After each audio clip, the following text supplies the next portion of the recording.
Well, when the glaciers started retreating from this area last year, I'm joking because of the snow, but when the glaciers started retreating from here 12,000 years ago, it led to the formation of a huge lake in southern Canada and northern Minnesota and the Dakotas called Glacial Lake Agassiz. Glacial Lake Agassiz no longer exists, but when it did, it held more water than all of the lakes in the world today combined. When it began to drain, it drained into the glacial River Warren, which is a parent of the Minnesota River, a tributary to the Mississippi River. This gigantic, prehistoric lake carved the Minnesota River Valley and led to the formation of the Mississippi River. And the Mississippi forms an important migratory flyway. It's the most important migratory flyway in North America. And, you know, putting some green habitat, planting more trees will enhance that migration route. The restoration of Bruce Vento, along with the plantings of the rain garden, helped to create habitats for birds and butterflies. But really, when anyone plants a rain garden, that rain garden also serves as a habitat for birds and butterflies. So, if you plant a rain garden, you not only cleanse the water, but you also help promote wildlife. That's 2 feathers in your cap for you. The ecological component of these rain gardens are that they provide butterfly and bird habitat in addition to this water quality piece. And then this rain garden connects to the Bruce Vento Nature Sanctuary because they're adjacent to each other, and kind of between the rain garden and the Bruce Vento Nature Sanctuary, next to that is the Sweet Hollow Park. So we get this connectivity of ecological systems going where we have Bruce Vento, rain garden, and then Sweet Hollow. And we're trying to kind of be that, create that ribbon of connectivity that ecologically things can migrate through safely.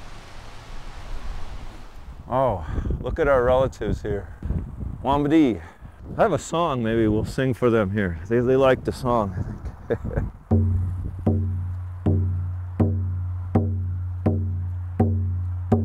Waka taka toka heya che waki ero.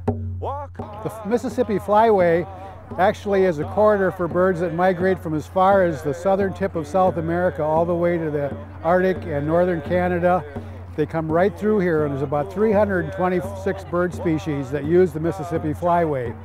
And I can remember the day that we restored the pond on this property about 3 years ago, and within an hour an egret showed up and landed on the shore. Holy cow!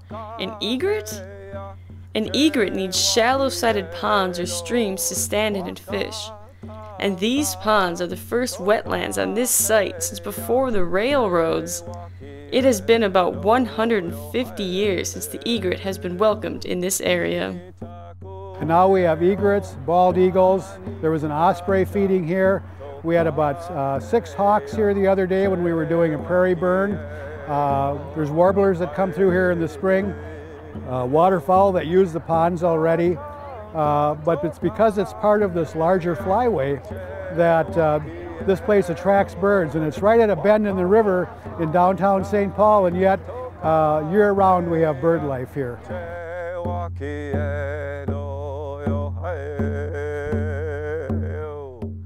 I think the fact that there's so much interest by so many people has kept propelling this project forward, sometimes over great odds. So we're really pleased now to see so many volunteers come down here from all over the place and want to help us restore it.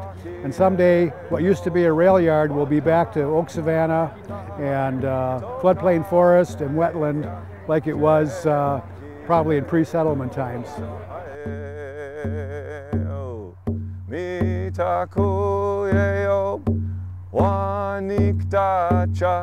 Toka heya che waki ero yo hae.